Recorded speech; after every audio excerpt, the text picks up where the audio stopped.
Calm. Alright, come on, come I don't even on, come recognize him without on. his glasses. And it looks like the first player out for STX is going to be Calm, playing a Brood War match against, looks like some Terran. What Terran would Woongjin send? Light? Light. Light? Yeah. Someone? Although, actually, I don't know what the map is. Let me Light. see what the map is. The map is Neo Ground Zero, which is apparently now a Zerg map. So it makes sense Yo, to send Calm's Calm. got some lipstick on. Hey, man. Lips are It's red. gotta look sharp. And, whoa, that is Light with an interesting haircut. Almost didn't recognize him there. Powerwolf. I'm gonna look up this song. Sanctified with Dynamite? Jesus. Sounds hardcore.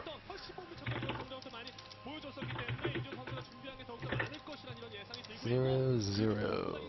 Light. Stars. Yo, this song is no joke. Hey man, Light's pretty hardcore. There's a picture of wolves dressed up like priests in this song. That's definitely hardcore, man. That is definitely hardcore. So this should be an interesting match. Light, of course, his TVZ is his specialty, and Calm, I think he's got a pretty good ZBT as well. So let's see here. Who's going to take the first set? That doesn't mean Calm's not going to be playing the SE2 match. I think some people were actually looking forward to that, but oh well, next week.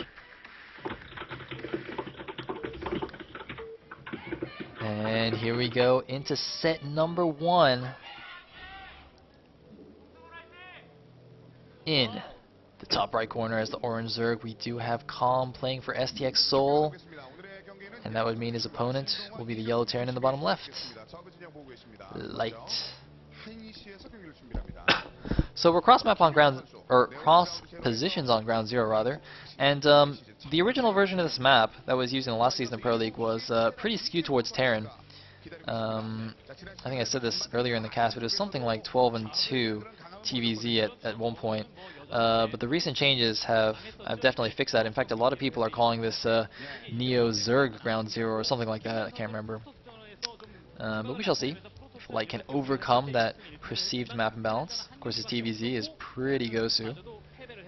And it looks like in last season's matches, the Stars is 2-1 against STX. Looks like they were all close 3-2 matches though. So hopefully we see an evenly matched series today as well. Although with SC2 in the picture, it's hard to say.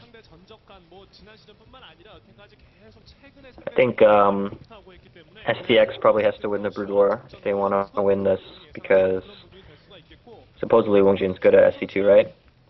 Apparently so. But even if they do win the Brood War and they lose the SC2 best of 3, they'll have to play the ace match on SC2 anyway. So hopefully they have at least one Super Gosu SE2 player. Excuse me.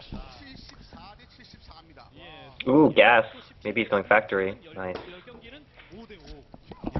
Indeed, it looks like he is. That is a very fast refinery. Started almost like the same time as the barracks there.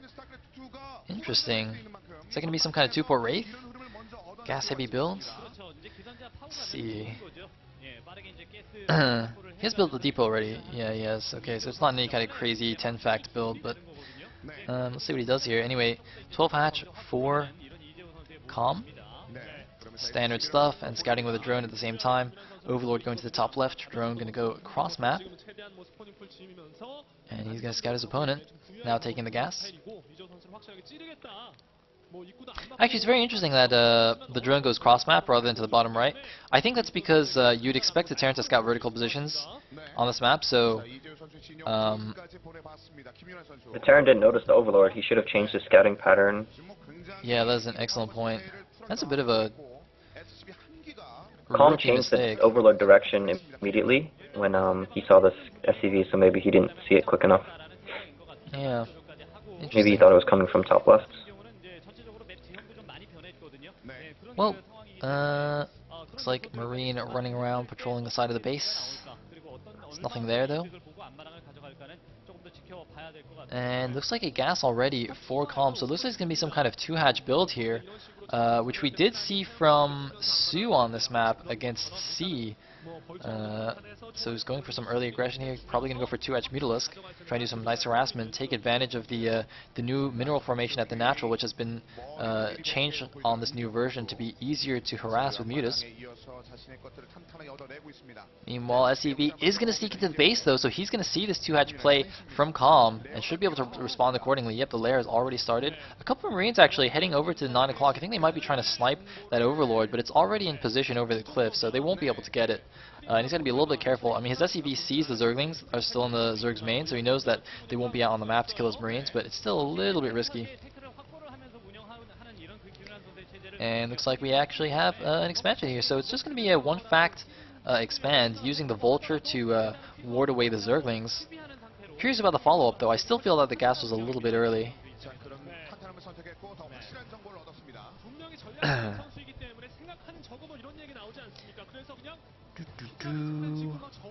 SCV staying alive.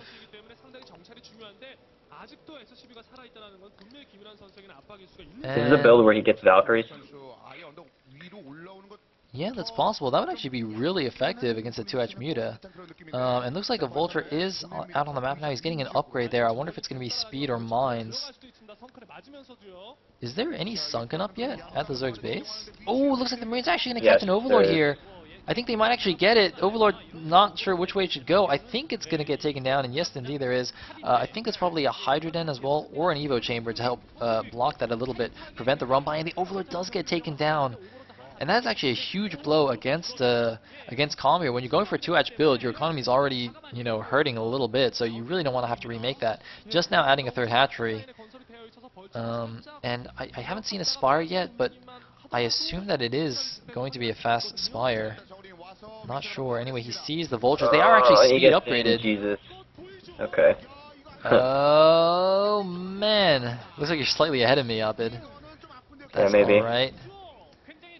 And, man, that is a very bad position now for Calm. This might actually just lose him the game outright. And a Vulture tries to sneak up behind the natural. Doesn't quite make it, but it doesn't matter. These 2 Vultures in the main are just causing so much havoc. All this lost mining time. Trying to do a nice drone drill to catch those Vultures, but not going to happen. It looks like a Hydra does pop out now, so going to try and ward away these Vultures, but already lost a few drones here. 3 or 4 drones, 4 drones, 5 drones being lost. And keep in mind that having gone for the 2-hatch build, his economy is already weak as it is. He cannot afford all these drone losses. Man, this is looking almost like one of those not a pimp is play videos where he just wins the game. Oh my god. Killed like 8. Yeah, this is so bad. Poor Calm here, just getting owned by fucked. 2 Vultures.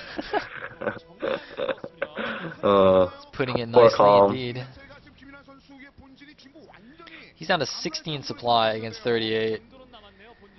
Bad news, Bears. This is what's going to happen in 5 minutes.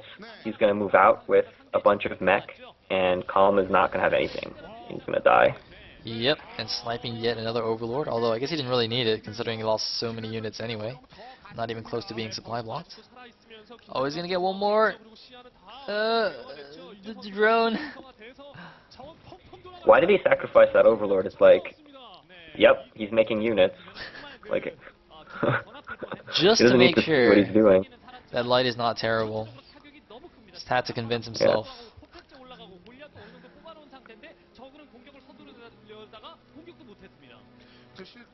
Anyway, looks like Armory's spinning there, getting +1 attack most likely.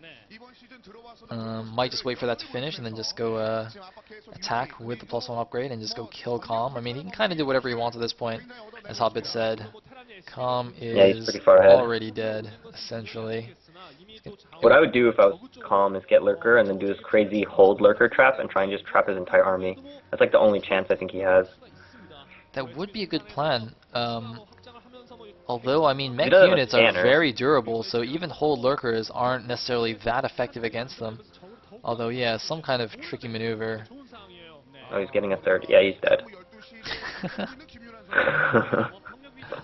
Look at his drone saturation. It's so bad. I feel so sad for Calm. He's not even mining from his 2nd gas as well. Yeah, this is one of those situations where it's like, he's just making 6 Hydras and droning really hard and just hoping that he doesn't attack. Yeah. But he's gonna attack.